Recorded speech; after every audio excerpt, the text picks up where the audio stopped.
speakers who will be leading us through today's presentations and galvanizing your interest, I hope.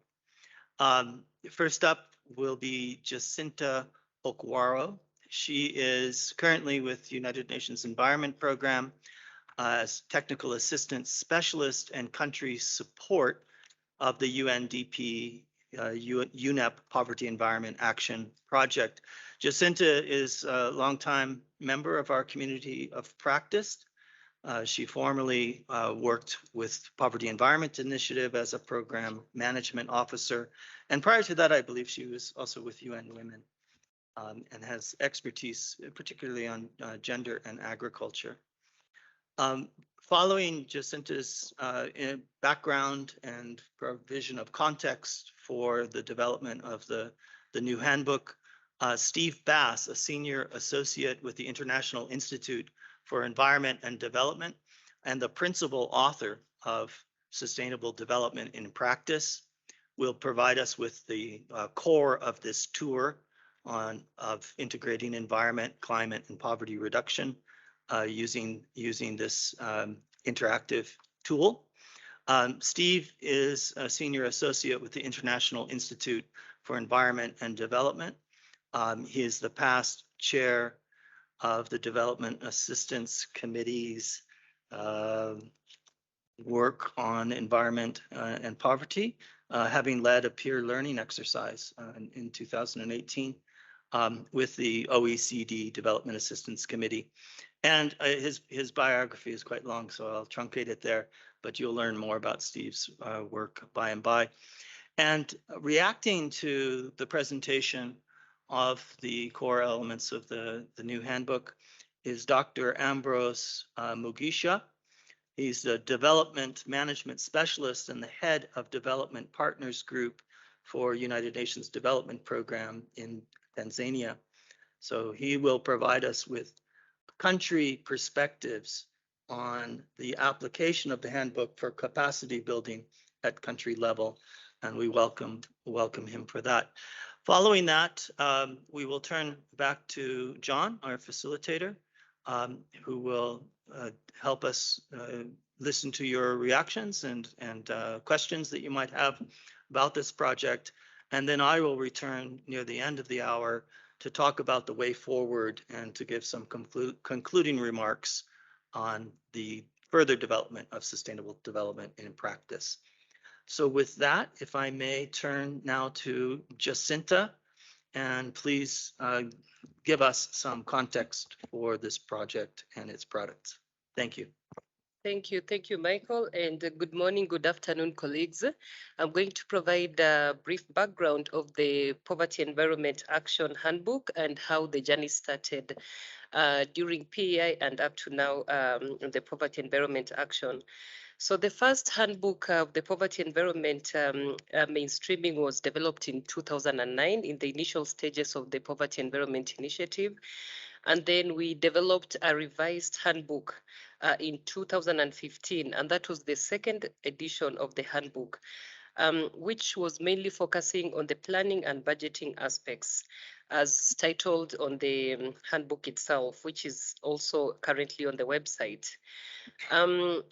The Poverty Environment Action, the Poverty Environment Initiative at that time was focusing on 4 main continents, that is Africa, Asia and the Pacific, Europe and the Commonwealth of Independent States, the Latin America and the Caribbean. So we were actually working in more than 30 countries from both the least developed countries and the middle income countries.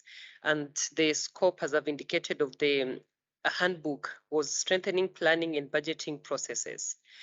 When we started the Poverty Environment Action, we realized that there's need for inclusive economy and to align better with the framework of the Sustainable Development Goals and practically to be feasible on the ground, specifically in the least developed countries of Africa and Asia Pacific, where they're the main 2 regions of the Poverty Environment Action focus.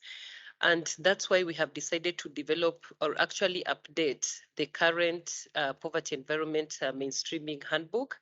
And it's focusing on the three main fundamental elements in collaboration of the focus of the Poverty Environment Initiative.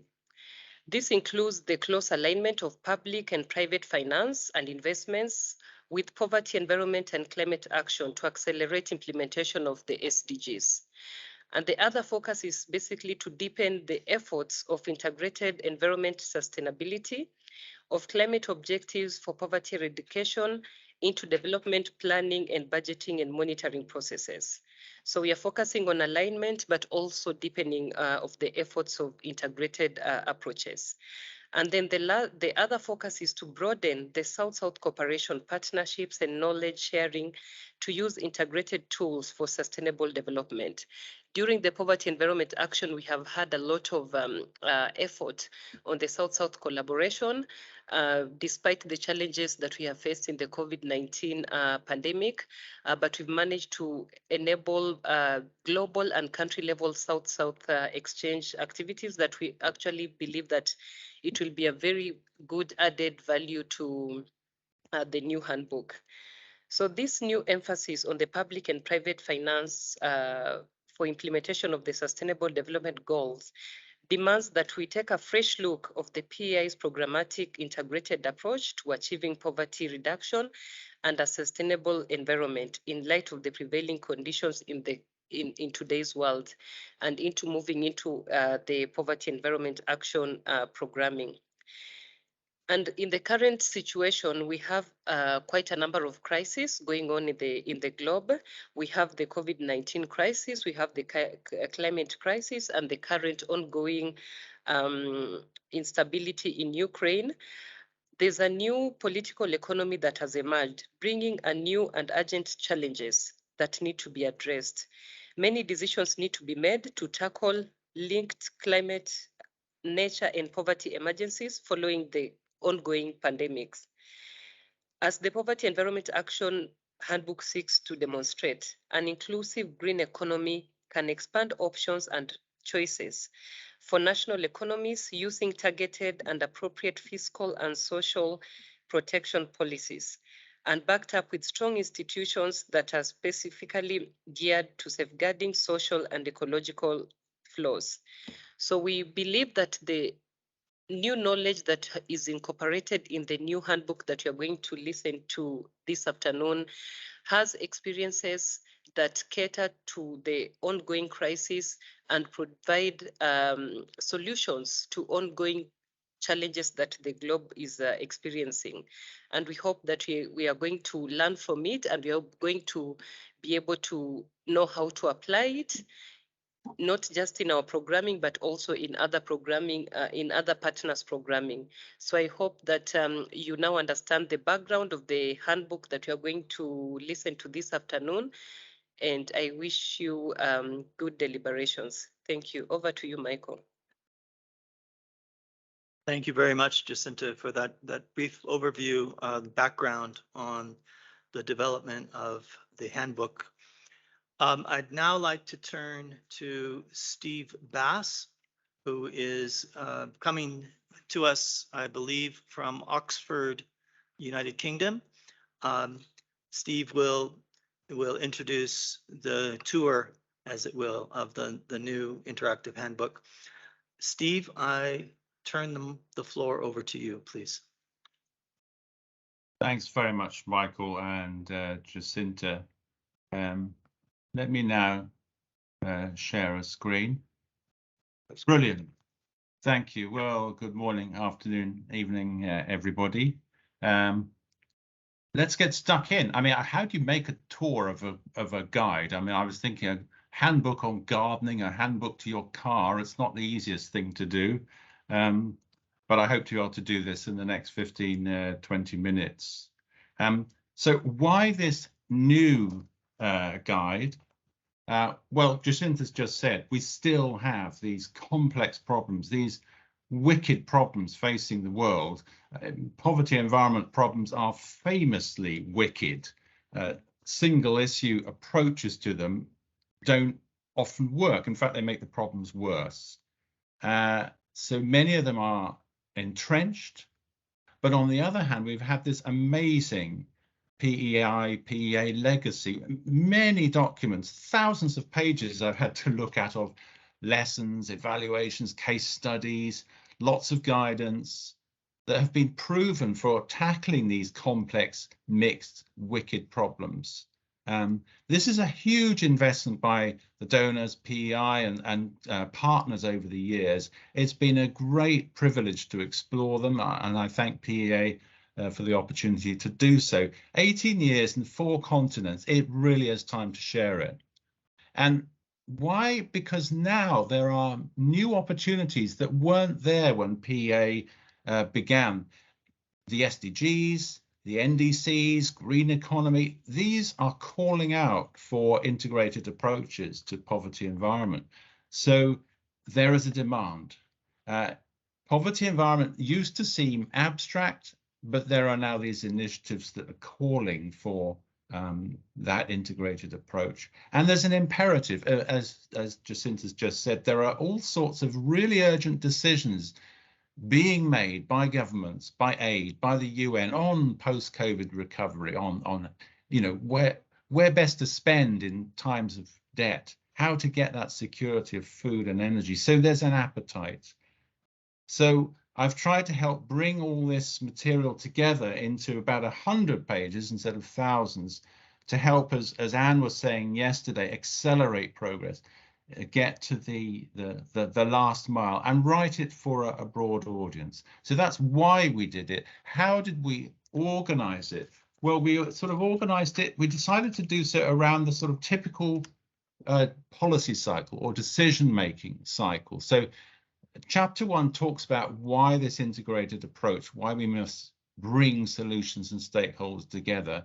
And then the next few chapters take each stage in the typical cycle and look at how we get poverty, environment, climate in there, in analysis, in dialogue, in planning, etc. So each chapter takes that kind of task in the cycle. It offers frameworks and checklists that have come from PEA work. It talks about the challenges that every country will face and the good practices in tackling those challenges. It's got case studies or links to them, particularly from PEA, but also from others. And it has hyperlinks within the document and to other sources. This is an ongoing work. We see that there's more to come. There will be more chapters, for example, on monitoring and evaluation, on institutions. We hope to make it more interactive in the future. That interactive handbook promise is not yet truly fulfilled, and we hope to do some translation. So that's a quick look at each chapter. It is online for peer review. We could have done it in different ways. We could have done it by multiple poverty environment themes, like the water, food, energy nexus. But there are so many of these, we thought an action approach should take that kind of decision-making cycle approach. Let's have a quick look at each chapter. I have to say much will not be a surprise to many of you guys who have been involved because it reflects proven approaches. So chapter 1 talks about this integrated approach. Why to tackle those linked problems and also to tackle the system failures that keep those problems entrenched, the siloed institutions, the fragmentation between solutions, the exclusion of stakeholders, the mistrust that mean that approaches are not connected.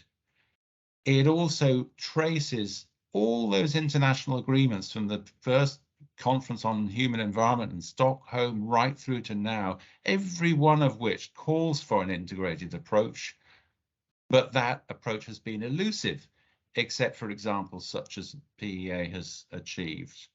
And now we have PEA showing how to achieve those synergies, how to combine the energies of stakeholders, different solutions and resources. So that's why. And then the guidance brings together what PEA has found, its lessons on working with those major policy, the mainstream policy cycles, such as, the National Development Planning cycle, which offer opportunities at all stages, not just writing a new plan, but reviewing a plan or producing the budget based on the plan, It talks about finding the best entry point. It talks, as David Smith emphasized yesterday, using existing coordination mandates, such as the Ministry of Planning and Finance, that have that mandate to bring things together, integrating horizontally, bringing sectors together, bringing disciplines together, and vertically, so that, you know, top-down policy and planning change becomes real when it meets up bottom-up societal demand, and people are all on the same page. And it talks about the various integration methods that have been used by PEA and the need to embed these so that our institutions become rewired with these new tools and work together more effectively. So that's the sort of approach in chapter 1. Chapter 2 looks at the analysis side. Why integrated analysis? Yes, because these issues are complex, but they're often ignored or they're invisible to many. So we want to be able to bring these issues forward. They're often also political, and people have not analyzed that political dimension. Technical analysis doesn't always result in moving forward. Why integrated? Because analysts still work in those silos and produce, therefore, all sorts of single issue magic bullet solutions that don't necessarily change the situation. And because if everyone sees the big picture, they can get on the same page. So what do we look at in the guide? There's a lot that PEA has done, different frameworks, different forms of analysis. We look at the nexus approach to understand the dynamics of poverty, environment, climate interactions. We look at the experience of multidimensional poverty analysis so that we can understand how these problems affect people's health, their livelihoods, their vulnerability. And we particularly have a major source of environmental economic analysis that has been quite forceful in driving progressive change in many countries, that full costs case for change, where, for example, an environmental analysis alone does not really convince policymakers. Something we add a lot more in this, what you might call the third edition, that wasn't very strong in the second, was political economy analysis, so that we can understand how change does happen in a country and can happen in a country. Then here's another chapter which is essentially very new. I mean, the whole handbook is a rewrite, but we felt that there's a stage between analysis and planning that is often missed and that requires engagement, dialogue between the stakeholders so that plans become real. Why emphasize this dialogue? Well, too few have had a voice in key decisions. And even if people do come together, they often have really clashing world views. I mean, you might find this in your own organization, an economist and environmentalist sitting together, see the world in different ways. So forms of dialogue that help people share those world views and come together. Dialogue, because political will is apparently missing in this area, and we need to create it. We need to generate trust by people sharing perspectives and ideas. We need to generate capacity that comes from people coming together. And of course, we need to find common ground and vision, and we need to raise the level of commitment. So by bringing stakeholders together so that all of their aspirations are on board, this helps to make commitments real. Last point on why dialogue is that these issues, I think people have often said in PEA that this is a generational challenge. It will take 10 or so years to make decisions really reflect environment and poverty issues. This requires processes of reflection, crowdsourcing information, crowdsourcing ideas, and debate. So we feel it needs to be brought in, and we offer a guidance drawn from actually many effective sources about those 4 ingredients to dialogue. Who are the actors? What's the space for dialogue? What's the knowledge you bring? and what's the time taken. And we cover various methods and sort of ground rules, if you like. You know, everyone knows the Chatham House rule on how to participate, how to build consensus. We look at when to have, you know, the new norm, of course, is multi-stakeholder meetings, but it is also useful at times to have uni-stakeholder meetings so people can get the time on their own to think through issues, and sometimes all stakeholder issues. So guidance on tailoring the dialogue to those needs. And we look at 3 sorts of phases: engaging, exploring, and then moving to a change process. So that's relatively new. One chapter that is not so new, because it has been so well worked through by PEI and PEA, is the planning for better outcomes of poverty reduction and environment. Why? On the one hand, many plans still neglect these issues. Plan processes, you know, are maybe set 10, 20 years ago and just don't cover these links. On the other hand, national plans in particular are foundational. They're mandated, they shape what comes next, and so we need to focus on them. And of course, there are, as PEA has found, there are many opportunities in that whole planning cycle.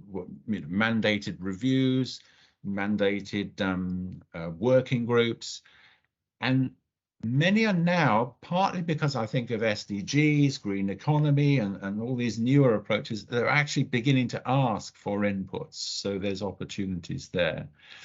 And it's quite remarkable how many, literally hundreds of plans at the local, thematic, national level in many countries have been directly influenced by PEA. That is an amazing legacy. So we try to draw on that in enriching this chapter. I won't go into detail here, but we've tried to bring that experience together in terms of 6 steps with sort of checklists on how to go through them, and shown which tools can help in a couple of cases. Essentially, this talks about, you know, really identifying which plans are the most significant for poverty and environment outcomes, and then strategizing to integrate poverty and environment into those target plans, how to draw the right people, the right information into that plan process, how to help write that plan in a way that leads to the next step, that leads to very direct identification of opportunities for implementation. And in some countries, we've seen how this process has already improved that sort of routine planning machinery, and we show how, where possible, one can do that. The last full chapter in the draft, which is on the web from today, I think, is on finance. As Jacinta was saying, this is the relatively new focus of PEA over PEI. Again, and this isn't potentially for the PEA audience, but it's for a wider audience. Why focus on finance for poverty, environment, climate? Well, the first thing is there has been this presumption that once you've done a plan, it'll be implemented, the kind of planner's dream approach, but they are impotent unless you have these budgetary changes, fiscal changes, investment.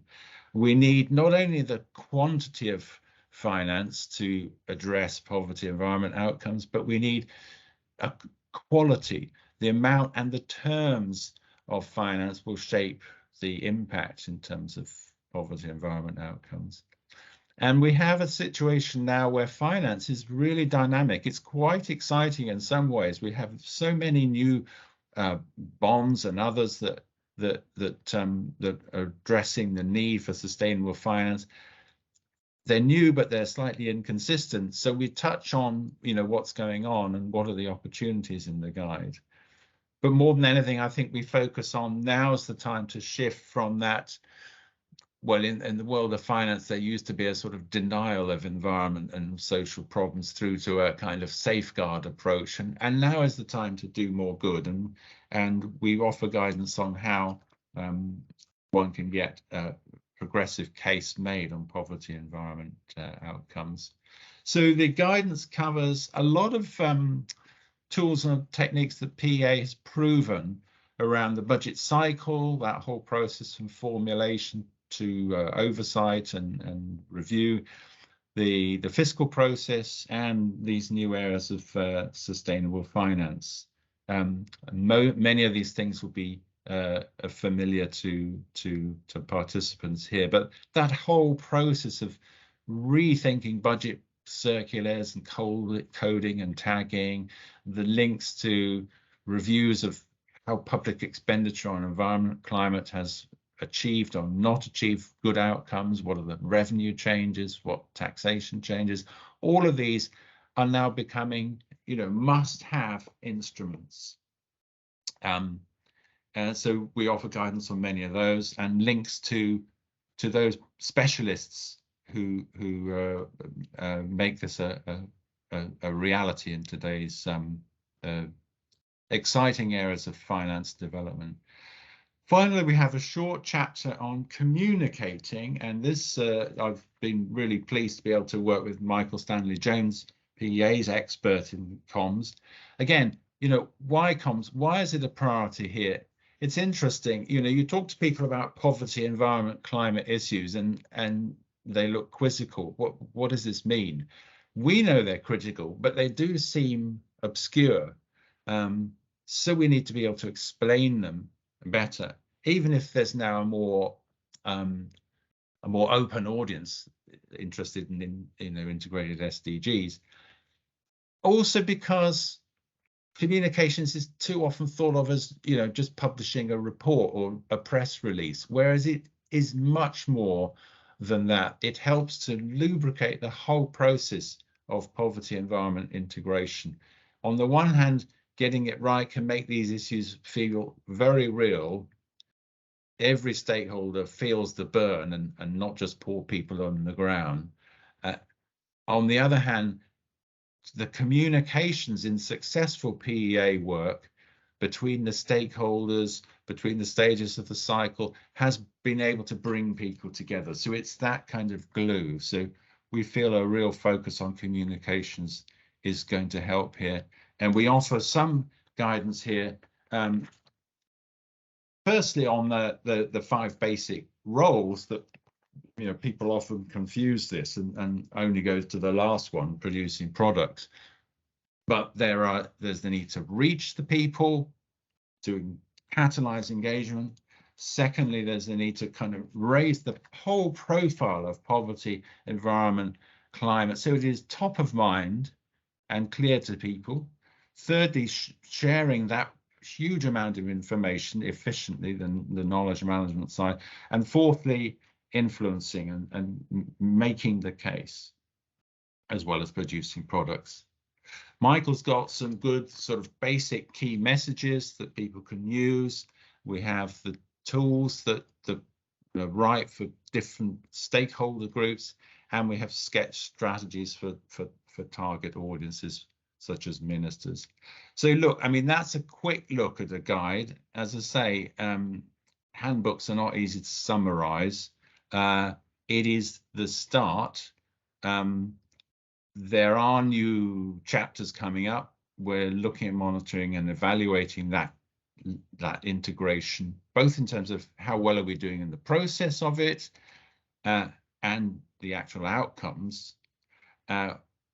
A lot of what PEA has done prefigures the kind of institutions we're going to need in the future because of those mechanisms, because of those tools. So we're going to bring that together in terms of producing a chapter that helps us think about growing, building, transformative, integrated institutions. And that should be really interesting. Right now, we like this first draft to go to peer review. Just to recall, there was a webinar in November on the integrated approach, and peers then actually during the webinar voted on the issues to include in this draft handbook, and we've tried to do our best. So today and by 4th of October in particular, I don't think people will have had a chance to read it. It's just on the website. We would love some inputs. Firstly, is the approach right? The structure right? The length, the way it's written, is it engaging? Secondly, is there something missing, themes or experience? And thirdly, any improvements people might suggest, particularly how to make it interactive. There are plans that Michael has, but it would be good to see where demands are. So with that, I'll finish and hand back to you, Michael. Thank you very much. Thank you very much, Steve, for that brief, brisk, and still detailed overview of the new Sustainable Development in Practice Handbook. I'd now like to turn to Ambrose from UNDP Tanzania. And Ambrose, we would be pleased to invite you to give a reaction and country perspective on the new handbook. Thank you. Right. Thank you very much, Michael and Steve, for that wonderful, glide through the handbook, which basically gives very good insights to which Tanzania actually, can speak to. Quite, impressed by the fact that chapter 3, 4, and 5, in fact, touch on the core of what we have been doing in Tanzania through the initially PEI and now PEA. So let me first, say this, that we in Tanzania are operating from a changed and continuously changing political economy, from the last five years and, the recent 2 years. We have seen an enormous, shift in terms of opening up space for dialogue, for example, which Steve talked about in chapter 3. The open space for dialogue between government and other development actors, for example, development partners, really provide the much needed, momentum for the PEI sort of work that speaks to, having poverty environment kind of thinking within the national development planning and management processes. And that in a way obviously gives us very good enabling environment to be able to engage at different levels, both at high national level, but also at subnational level, the local government authority level, where a lot of course, discussions to do with poverty and environment, interventions would ordinarily happen. I want to ask if I can share my screen, if you don't mind, so that perhaps it would be easier for me to speak through my points quickly. So I hope I'm able to share. Let me see. Right. Okay, here we are. So basically what I just mentioned is more from the political economy context. But of course, we know that Tanzania, recently graduated. Ambrose, sorry to interrupt. Could you make your screen a bit bigger, please? Oh, yes, sure, I can, Thank Steve. you. All right. How about that? Yeah, pretty good. That sounds good. All right. Yeah, so I was just saying that, we might be aware of the fact that Tanzania became, a lower middle income country status over the last 2 years. But obviously, we know that would have implications in terms of the poverty focus. But what we have to remember is that the open dialogue space would perhaps give us an opportunity to be able to discuss, poverty eradication concepts, even within the middle income country status. that the country has attained. I also want to mention that, the country embarked last 1 year on the implementation of the new national development plans, one for mainland, another one for Zanzibar. Again, you should be familiar with the geopolitical setup of Tanzania, where Zanzibar has some kind of semi-autonomy, but of course working within the union arrangement. And then the new UN Sustainable Development Cooperation Framework that really gives new impetus and new direction for UN working with the government over the next 5 years. Important to note, I think, for the context of this discussion, is that the government has progressively shifted more toward the green development pathways and the people-centeredness in terms of the planning and management and service delivery is really an important point to take note of, especially for peer kind of interventions, which would speak partly to the issues in Chapter 3, but also, Chapter 4 with regard to the planning. Now, what are the low-hanging fruits that we really see in Tanzania, where we can anchor pair work moving forward? One is that there is a robust process going on at the moment that looks at developing a blue economy development pathway, principally for Zanzibar, but also for mainland, different levels of progression with the blue economy. And the emphasis is being put more on how the socio-economic dynamics could be, improved on by investment in the marine ecosystem, for example, looking at the communities and how they can benefit from the bigger picture of economic development. And that's an important entry point for us that we are going to work on. In fact, at the moment, calling in from Zanzibar, where we are already having discussions on getting this economy program off the ground. The fact that the country and the leadership has focused on getting the national plans localized to sub-national and community level to get, the local level stakeholders provide input and suggestion is a very important opportunity for us, because then we will be able to facilitate dialogue processes at local and local level, which then helps everybody, including government and non-state actors, to really engage in the process. We have an SDG coordination framework that aligns with partly with the local economic development framework, which over the time we have been talking about being a vehicle for localization of SDGs, principally leaving no one behind and leaving no place behind.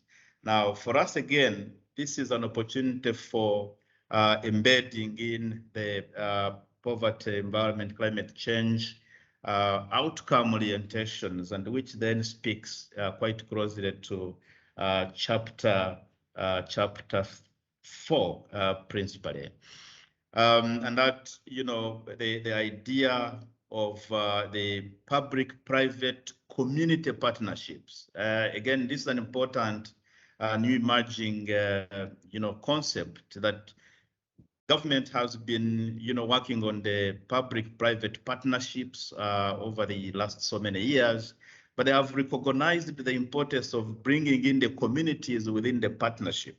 And again, this helps us really as peer practitioners to make sure that we utilize that angle of community engagement to into some of these investment processes. Tanzania is soon embarking on the development of their new vision 2050 for the entire country. And again, as UNDP, we are going to be hugely involved in this.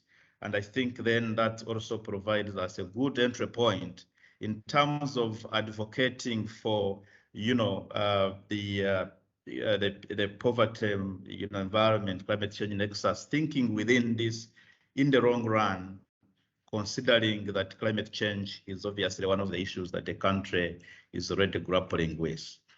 Ambrose, sorry to interrupt again. Another 3 minutes, please. Yeah, that's right. Now, talking about the last segment of the handbook that Steve talked about with regard to communication, there is this whole idea of local community radios network that we have been working on in the country, which have been very instrumental in mobilizing communities towards, the overall development work. And I think, again, that's going to be, our continued investment and engagement moving forward.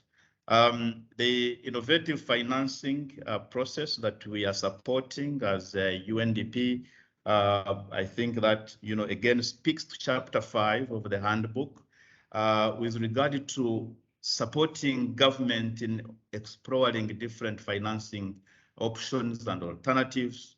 We have already supported, the development financing assessment processes, and now we are in the process of getting them, into the integrated national financing frameworks, which looks at the different financing options for their plans, including, for example, the biofuel initiative, the green blue bonds, and so on. Now, so the last part of my discussion is really more about what we can do to take advantage of the opportunities I've just highlighted above. And I think these are quite obvious that, one, getting into the national planning and management systems, M&E systems, engaging within the planning and budgeting processes. And I want to highlight that one of the things we ought to do is to undertake, analytical studies, for example, the cost-benefit analysis, which would then give different investment options. I wouldn't end this statement if I don't mention about the centrality of the voluntary national review process, monitoring the progress we are making on the SDGs. Now, this is important because it will get the voices of the communities and the beneficiaries to tell us how they are benefiting from, the investments that are being made within the country. So the rest I wouldn't perhaps go through them. They are on the screen, we can see, but the Tanzania Human Development Report as one of the tools to showcase what is happening with regard to impact on human development is important, and again, making sure that we have engagement with the development partners in the country in fostering development cooperation, which is, speaks to Chapter 3 of the handbook with a view of enhancing development effectiveness. So, Mike, allow me to stop there in the interest of time, and we can always continue the discussions after. Thank you so much. Thank you very much, Ambrose, for the detailed deep dive and mapping of the Tanzanian context and opportunities for applying the information shared through the chapters of the draft handbook. Very, very helpful and inspiring to see that. I'd now like to turn the floor back over to John Cornwell, our facilitator, who will invite interventions from the rest of us, the participants in this webinar. Your questions and hopefully some answers that we can find to them are the next segment. John? Thank you, Michael. And many thanks to Ambrose, and before him, Steve, and also Jacinta for all your contributions. That was great to hear a lot more detail about the handbook. So that's really been great to listen to. Now then, we've got about 10 minutes or so to get some questions and answers or comments if you prefer, and also to wrap up with a way forward and summary. So the floor is open. I'd be really interested to hear, particularly from some of the different countries that are represented. I know we've got Pushpa Lal Shakya from Nepal, Stamatis is there from Laos, Pidia Zubair Hossain from Bangladesh. Any of you or anybody else, please, the floor is open. Okay, and Jupna, over to you. You've got your hand up. Thanks very much. I'm not the one you wanted to hear, but just allow me to kick off this segment with a big thank you to Steve for the presentation, and apologies again for not being able to bring you to Nairobi in person, but I'm really, really happy to see that you are there online. So thank you so much for the presentation and the insights into the revised handbook.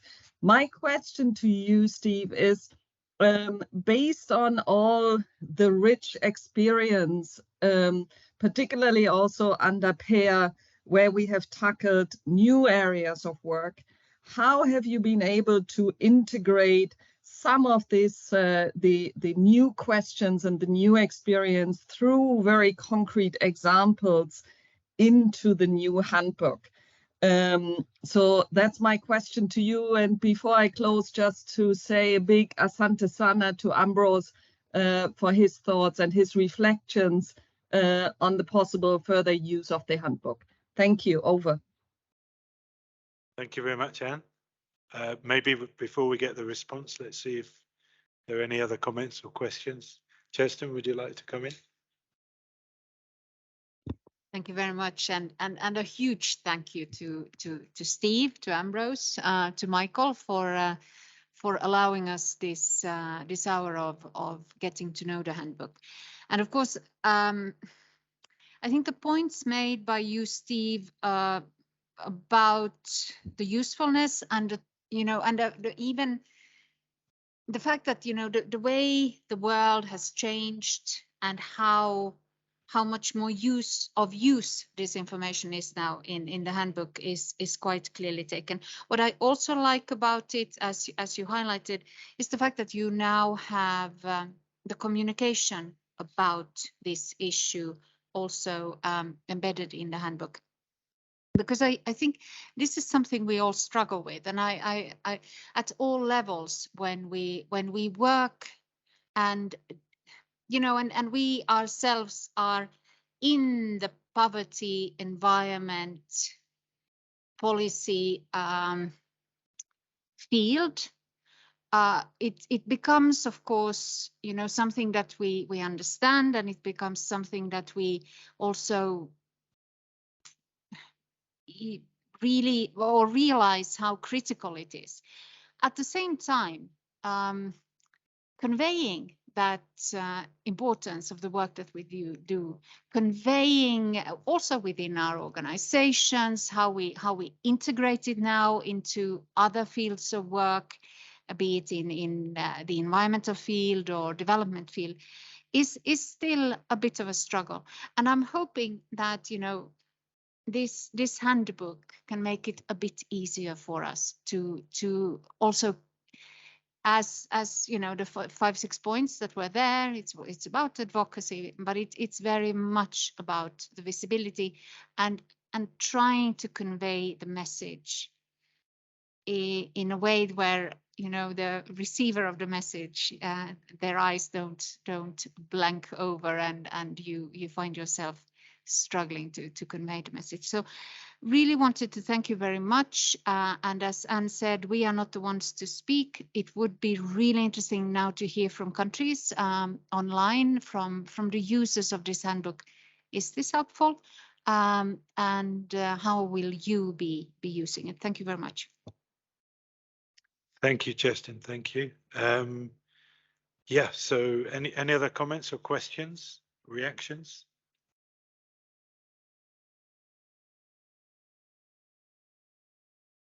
Don't want to put anyone on the spot. Maya Valcheva from UNITA. Hi, thanks very much, John, and thanks very much for the presentations. It was really very interesting, very informative. I just have a question, I guess, for everyone who presented and everyone out there, I guess, who has any thoughts on that.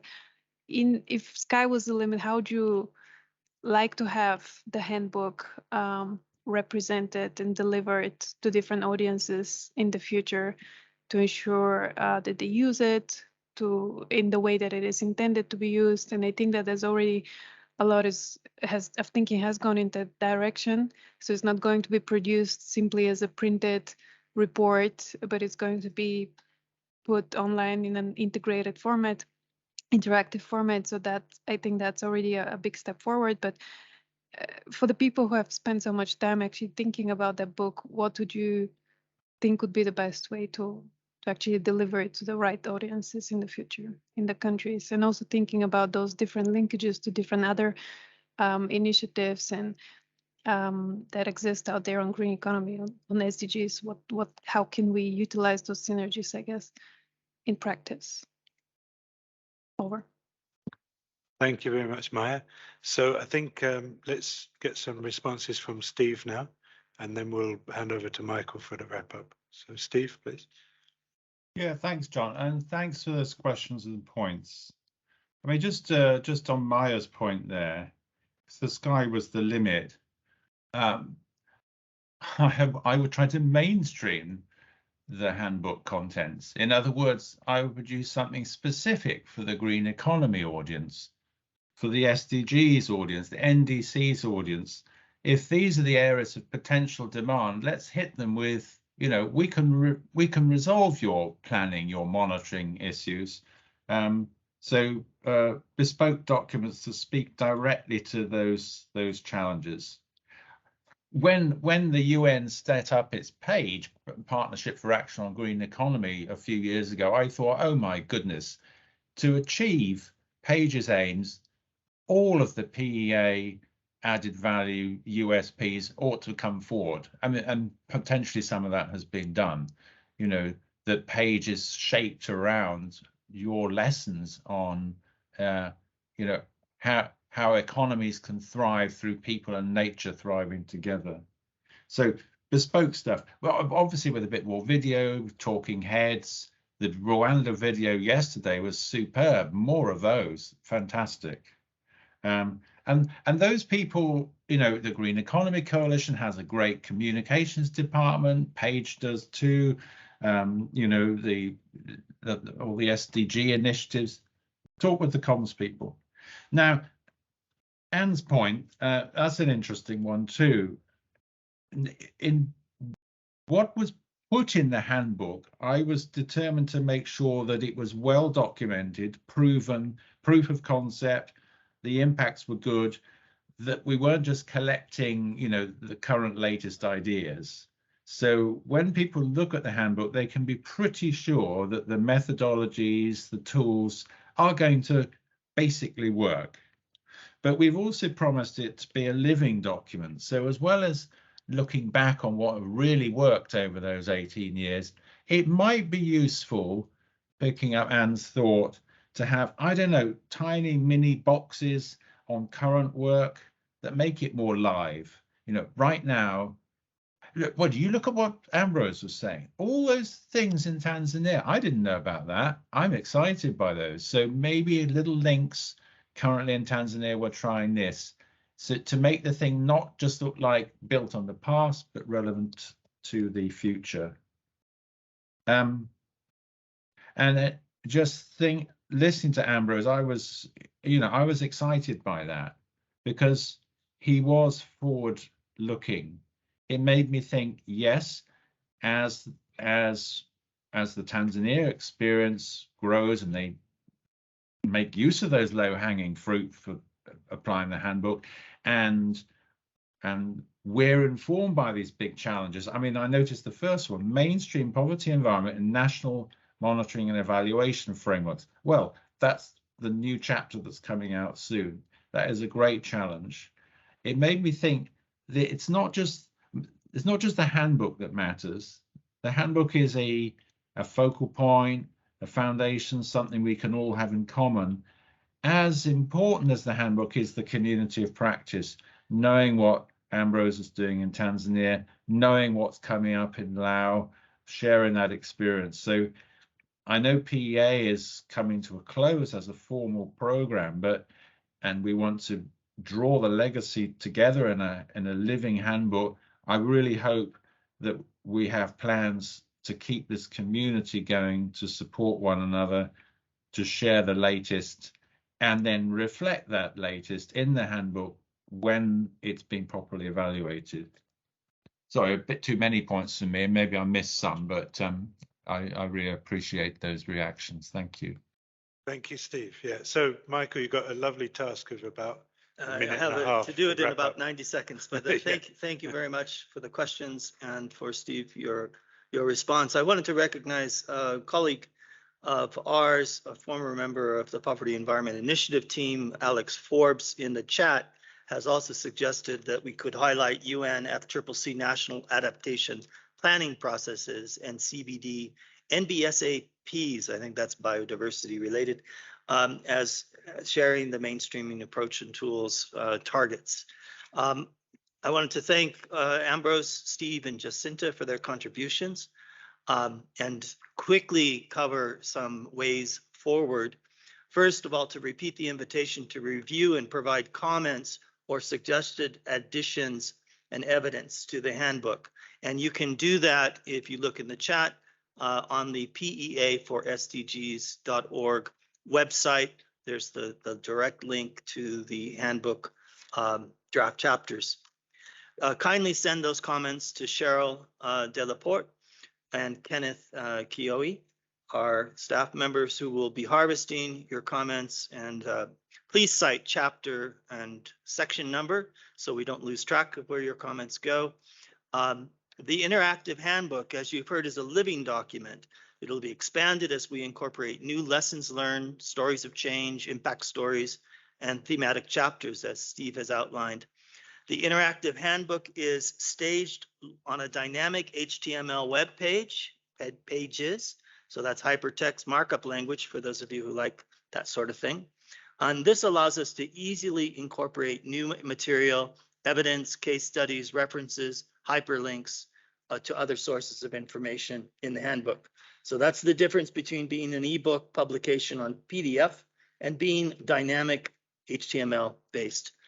In future, other interactive features such as chat dialogues through perhaps the Green Growth Knowledge Partnership's Green Forum, expert profiles, community of practice, help desk services, questionnaires, these can be added to the handbook. And we will have new knowledge products coming, the Lessons Learned report, notably later this year, and additional video success stories, shared experience with our communication team. So there's a lot coming up. I hope all of you will engage with the handbook. Help us by October 4th, commenting and clearing it, and then we can see it live on. Thank you very much. Thanks, Michael. Great summary, and thanks everybody for your participation. We need to close this one and jump over to the other link, those who will be with us in the retreat. So then we'll get straight into the presentations from the countries. Bangladesh, you're on first, so I hope you'll be ready. We meet the other side. Thank you very much, everybody, and take care.